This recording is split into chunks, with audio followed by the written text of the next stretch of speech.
ოპოზიციური პარტიების აგრძალვისა და პოლიტიკოსებისთვის პოლიტიკოსობის სამუდამოდ შეზღუდვის სარჩელი, რომელსაც ქართული ოცნება ამზადებს. წვავე კრიტიკის საკითხია პოლიტიკურ და სამოქალაქო სპექტრში. მმართველი პარტიის ლიდერები ამბობენ, რომ ეს კონსტიტუციურად დაშვებულია და ისინი ამ გზას გამოიყენებენ. როგორც ამბობენ, ამ ქვეყანაში ქართულ საქმეს მხოლოდ ქართული ოცნება აკეთებს, ხოლო ყველა დანარჩენი ოპოზიციიდან მტერი და ანტიქართული საქმის მკეთებელია.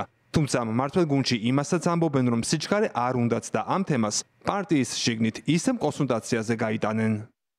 არავის არ ჭირდება პოლიტიკური ნარატივების დოკუმენტი, როდესაც სამართალთან აქვს საქმე. როგორც პოლიტიკური ნარატივების დოკუმენტი არ არის ის დასკვნა და ყოველი კონკრეტული ფაქტი, რომელიც არის იქ მითითებული, მტკიცებულებით არის გამტკიცებული, ასევე უნდა იყოს ეს სარჩელიც. ამიტომ იმის გამო, რომ ახლა სასწრაფოდ რაღაცა გვაქვს გასაკეთებელი, სამართლებრივი მხარე არ უნდა დაზიანდეს. იქ მიტინგზე არ მივდივართ, თქვენ ძალიან კარგად გესმით. იქ მივდივართ სასამართლოში. პარლამენტის თავმჯდომარე შალვა პაპუაშვილი იმასაც ამბობს, რომ სამოქალაქო სექტორის ამჟამინდელი წარმომადგენელი ნინო ლომჯარია ახლო წარსულში სახალხო დამცველად მუშაობის პერიოდში ერთ-ერთი პარტიის, კერძოდ პრორუსული ალტინფოს აკრძალვას ითხოვდა. ახლა კი ქართული ოცნების გაკრიტიკება მისი აზრით ორმაგი სტანდარტია. არსებობს პარტიები, რომლის გამოყენებაც, ანუ ამ იურიდიული ფორმის გამოყენება ხდება იმისთვის, რომ დააზიანონ საქართველოს ჩახედეთ არქივში და ნახეთ ქალბატონი ნინო ლომჯარიას მიერ მომზადებული საკონსტიტუციო სარჩელი, როდესაც ის ითხოვდა ერთი კონკრეტული პარტიის არაკონსტიტუციურად გამოცხადებას. თავად NGO-ებს ჰქონდათ გამზადებული სარჩელი. რაც შეეხება ჩვენს სარჩელს, სარჩელი მე ვთქვი კიდევაც, რომ მზად არის მისი ასე ვთქვათ სამართლებრივი დახვეწა. თავად ნინო ლომჯარია და სამოქალაქო სექტორის სხვა წარმომადგენლები ერთობლივ ბრიფინგზე პოლიტიკური პარტიების აკრძალვის სარჩელის არაკონსტიტუციურობაზე საუბრობენ. ამბობენ, რომ ქართული ოცნების რეალური მიზანი ერთპარტიული, დიქტატორული მმართველობის ჩამოყალიბება და ამისათვის ქვეყანაში ალტერნატიული პოლიტიკური და სამოქალაქო აზრის სრულად გაქრობაა. წარმოადგენილი საკანონმდებლო ცვლილებები საქართველოს კონსტიტუციასთან არის შეუსაბამო, კომპეტენცია არ ითვალისწინებს საკონსტიტუციო სასამართლოს უფლებას ფიზიკურ პირებს ჩამოართვას და აუკრძალოს პოლიტიკური საქმიანობა. შესაბამისად, აღნიშნული ცვლილებები არის კონსტიტუციასთან შეუსაბამო. საკონსტიტუციო სასამართლოს ქართულმა ოცნებამ მისცა მხოლოდ 14 დღე, რომ იმსჯელოს პარტიის გაუქმებაზე და მოგეხსენებათ 14 დღეში ასეთ მოკლე ვადაში რაიმე სამართლიანი და დასაბუთებული გადაწყვეტილების მიღების მოლოდინი ნამდვილად არ უნდა არსებობდეს.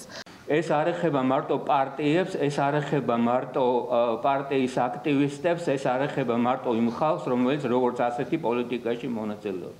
ეს ეხება საქართველოს თითოეულ მოქალაქეს, თითოეულ ამომრჩეველს, იმიტომ რომ თუ ასეთი სარჩელი შეტანილი იქნა და მით უმეტეს დაკმაყოფილებული იქნა, ამით 100,000-ობით საქართველოს მოქალაქეს, საქართველოს ამომრჩეველს წაერთმევა უბრალოდ ხმის უფლება, ჩვენ უბრალოდ ის ხალხი, რომლებიც არ ვაძლევთ ხმას არჩევნებში ქართულ ოცნებას, ჩვენ ასეთი არჩევანი, რომ ვინმე სხვას მივცეთ ხმა, უბრალოდ არ გვექნება. თავად განსაჯეთ, როგორი არჩევნები იქნება, ასეთ შემთხვევაში ნებისმიერი არჩევნები, რომლებსაც ქართული ოცნება ჩაატარებს. ძლიერი საქართველოს ლელო საკონსტიტუციო სასამართლოს კონსტიტუციური სარჩელით მიმართავს და ქართული ოცნების მიერ პარტიების აკრძალვის შესახებ მიღებული კანონის არაკონსტიტუციურად ცნობას მოითხოვს. ოპოზიციურ პარტიაში ამბობენ, რომ მოსამართლეების მიმართ უნდობლობის მიუხედავად ისინი ქვეყნის შიგნით და გარეთ ყველა სამართლებრივ გზას გამოიყენებენ. იმ რეპრესიული კანონების წინააღმდეგ, რომელთა საერთო მიზანი არის საქართველოს მოქალაქეებისთვის პოლიტიკური პლურალიზმის და პოლიტიკური არჩევანის თავისუფლების შეზღუდვა, ანუ კონსტიტუციის ფაქტიურად თავზე გადახევა თითოეული საქართველოს მოქალაქისთვის, ამ კანონებით ივანიშვილს უნდა რომ დაამყაროს დიქტატურა. ჩვენ ვიბრძოლებთ თქვით ვამბობთ და მომავალშიც ვიტყვით, რომ დიქტატურის დამყარების წინააღმდეგ ამ ქვეყანაში ვიბრძოლებთ აბსოლუტურად ყველა მეთოდით და ხერხით და ამ ქვეყნის გარეთაც იგივეს გავაკეთებთ. ამიტომ თვლით, რომ ეს სამართლებრივი ბრძოლა არის მნიშვნელოვანი ძალიან. სხვა ოპოზიციურ პარტიებში კი აცხადებენ, რომ ქართული ოცნების დიქტატორული რეჟიმის დამყარების მცდელობის არაბის ეშინია და ქართული საზოგადოება დემოკრატიული ევროპული მომავლისთვის ბრძოლას სხვა გზებითაც გააგრძელებს. სამართლეთა უმრავლესობა არის ივანიშვილის ხელისუფლების მიმართ მორჩილი დამოკიდებულების მატარებელი. შესაბამისად, ჩვენ საკონსტიტუციო სასამართლოში არავითარი დემოკრატიული პროცესის იმედი არ გვაქვს. ნაციონალური მოძრაობა მუშაობს სტრატეგიაზე, როგორ უნდა მოხდეს ამ საკითხის აქტუალიზაცია, როგორც ქვეყნის შიგნით, ისე ქვეყნის გარეთ.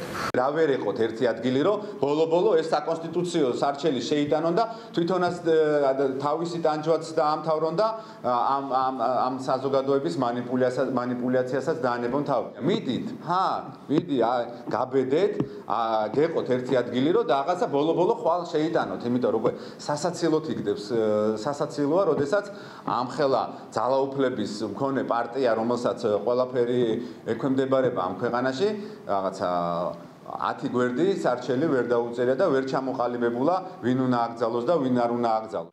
ქართული ოცნების სარჩელის დეტალები ჯერ ისევ ბუნდოვანია. საკითხი ჯერ მხოლოდ პოლიტიკურ ველზე სადისკუსიოდაა გამოტანილი. სამართლებრივი მხარე კი უცნობია. ალეკო გვეტაძე, ევრონიუს, ჯორჯია.